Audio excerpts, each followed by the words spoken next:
Bien, bonjour et bienvenue à cette nouvelle édition du Café du e-commerce. Nous venons de nous réunir en table ronde pour débattre d'un sujet qui est un sujet brûlant sur le marketing digital, qui consiste à savoir s'il est toujours efficace et pertinent d'investir en acquisition de trafic. Alors, pour en parler aujourd'hui, nous avons trois experts du marketing digital. Hervé Bloch, vous êtes le président de Digilinks. Bonjour. Mathieu Rémy, vous avez la responsabilité de l'agence Rouge Interactif au sein du groupe PeakTime.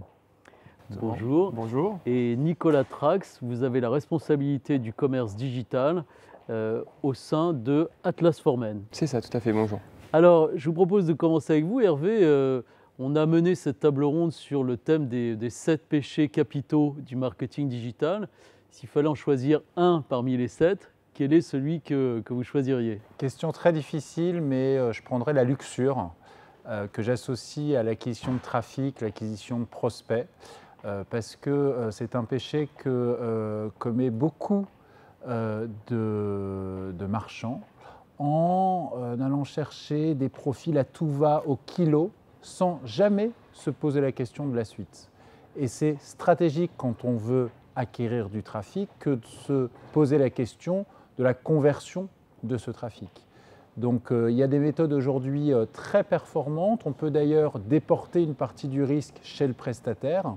Encore faut-il vraiment réfléchir aux scénarios qui vont permettre au trafic acquis de convertir en clients récurrents.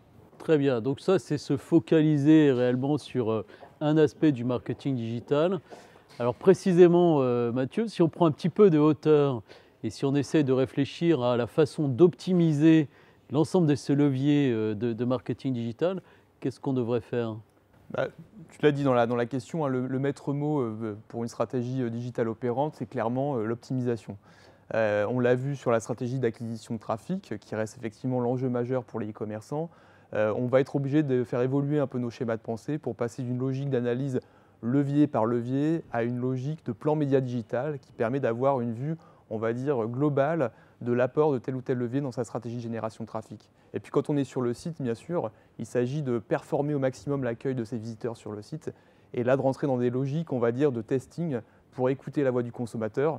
Il n'y a pas de meilleur laboratoire et c'est ce qui permet à nos e-commerçants aujourd'hui de progresser. D'accord, donc rester à l'écoute, prioriser, tester, c'est ce que vous préconisez chez Rouge Interactif. Exactement. Très bien. Alors Nicolas, donc vous représentez le client, la voix de la sagesse mise en action. Si on devait réfléchir un petit peu avec vous sur la façon dont on fait évoluer son achat de prestations, est-ce que ça n'irait pas davantage vers la performance? Tout à fait, effectivement. On sait qu'aujourd'hui, acquérir du trafic, ça coûte extrêmement cher. Il y a énormément de leviers qui permettent d'acquérir du trafic.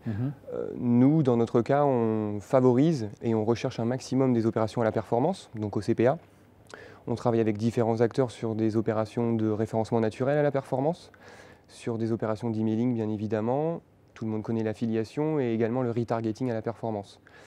Toutes ces opérations qui nous permettent de travailler sur du recrutement vont minimiser les risques d'investissement et garantir quelque part une acquisition qui va permettre d'avoir un ROI beaucoup plus rapide.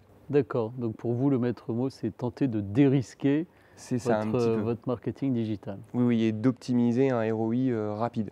Très bien. Messieurs, merci beaucoup pour votre contribution. Merci. Et à bientôt pour un prochain café du e-commerce sur cet écran.